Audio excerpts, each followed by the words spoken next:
بەڕێزان خوای تەعالا لە پیاو لە ئافرەتە غەریزەیەکی دروست کردووە کە پێ ئەوترێ غەریزەی جنس، واتە غەریزەی بە زمانی ئینگلیزی پێ ئەوترێ غەریزەی سێکس،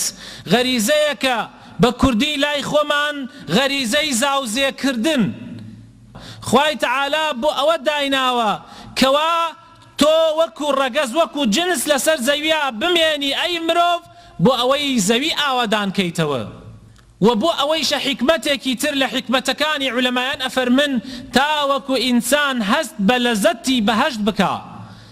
ئەوە بۆ ئەوەیە، بۆ ئەوە نییە خەڵک گومڕا بکرێ، بۆ ئەوە نییە خەڵک ئیستیغلالی ئەو مەیدانە بکە بۆ لێدانی بەها ئەخلاقیەکان بەها دینیەکان. بۆیە خۆشەویستەکانم ئیمڕۆ دوژمنانی ئەخلاق، ناڵێم دوژمنانی دین، دوژمنانی ئەخلاق، دژمنانی ڕەوشت، دژمنانی سیفەتی ئینسانی مرۆڤایەتی ئیستیغلالی ئەوە ئەکەن. ئافرەت بەکار ئەتێرن وەکو وەسیلەیەک بۆ لەناوبردنی ئەخلاق نەک بەس دین، چونکە ئەوان خۆیان ئەوانەی کە ئەو ئیشانە ئەکەن جاری وهەیان لە وڵاتێکی ئەوروپیە یا وڵاتێکی غەربیە یا شەرقی بێدینە، ئەوان خۆیان سوتاون بەدەستی ئەو نەکبەتیەوە. ئەخلاق نەما، ڕەوشت نەما لەلایەن، هەموو شتێکیان لەدەستدا، کەس نازانێت کێ باوکی کێیە، کێ خزمی کێیە، هەموو شتێتیا چوو. ئێستا ئەمجا لێەوە تەزدیرەکەن لە جیاتی ئەوەی کەوا خێر و چاکە بۆ ئێمە تەزدیرکەن، لە جیاتی ئەوەی کەوا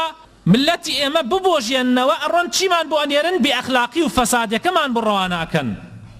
هەر شتێ ئەخلاقی ئێمە تێک بدا بەبێ گومرگ بە بەلاش ڕەوانەی وڵاتی ئێمە ئەکرێ.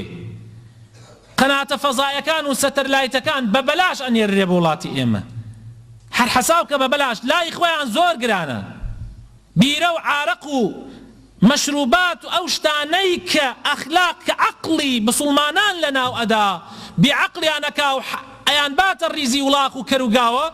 بە بەلاش بۆ وڵاتی ئێمە ئینێرن، بە حەساو کاگاتە لا ئێمە پارەی ببسیەکی تێچێ، بەڵام لای خۆیان بەگرانە.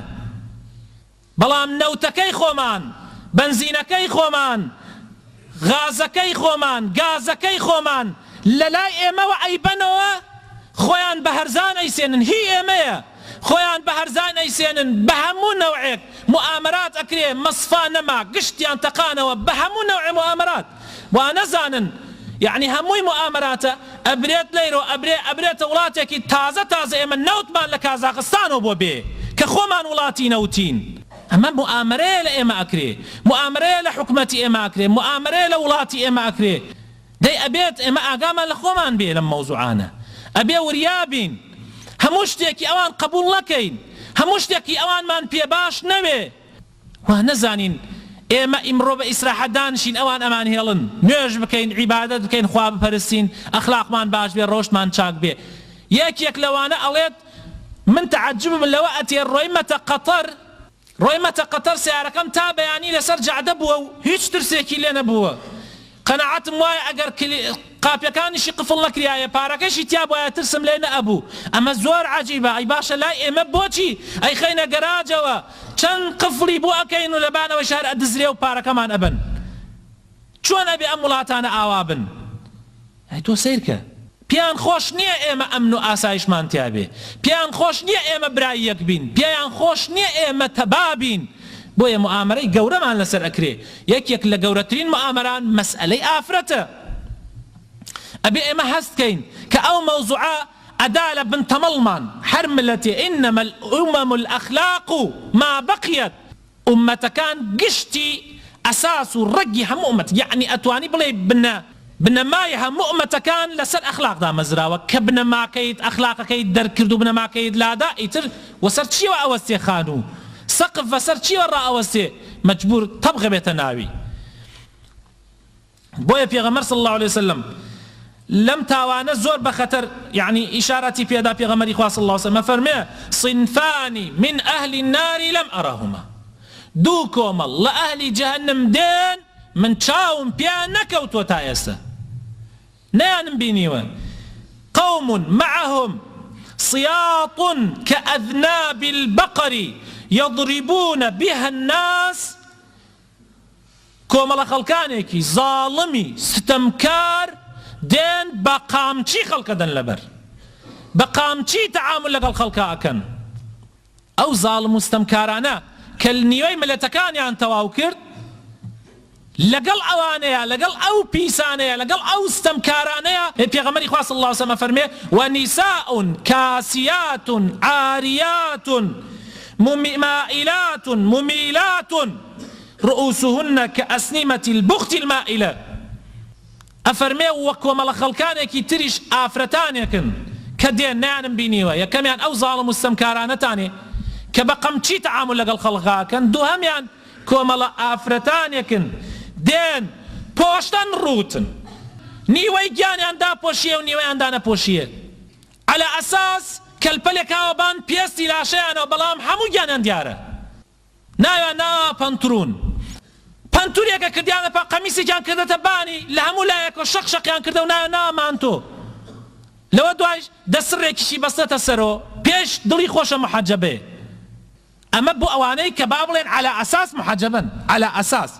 ئەی ئەوانەی تر کە هەر بەرەڵا بوون تەواو ئەوانەی تر کە پەنتورا لە پایانە و یان دەرپێیەکا لە پایانە بەس تەنها و تەنها ئەگەڕێن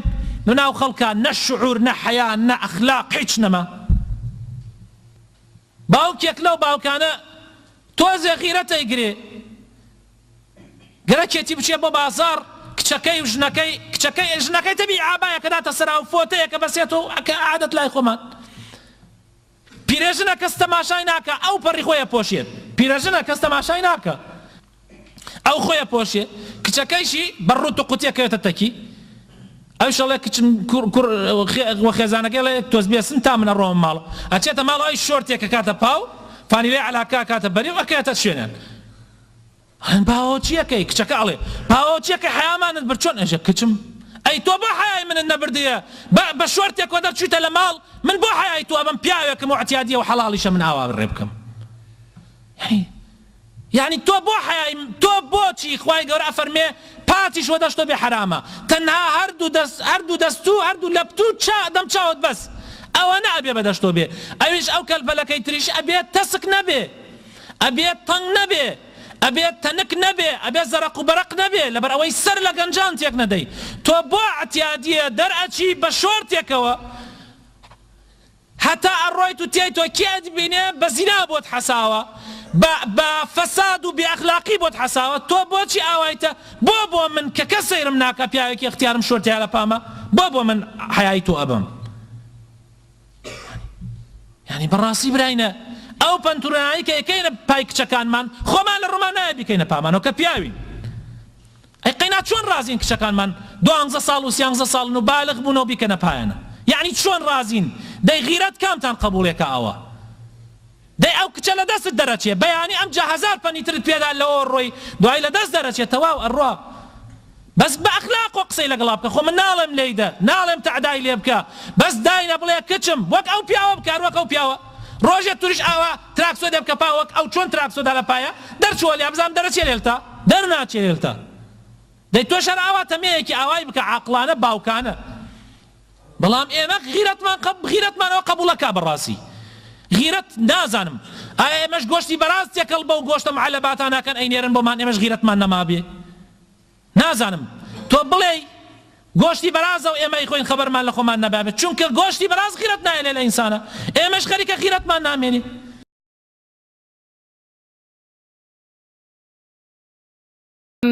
ألم تر كيف ضرب الله مثلا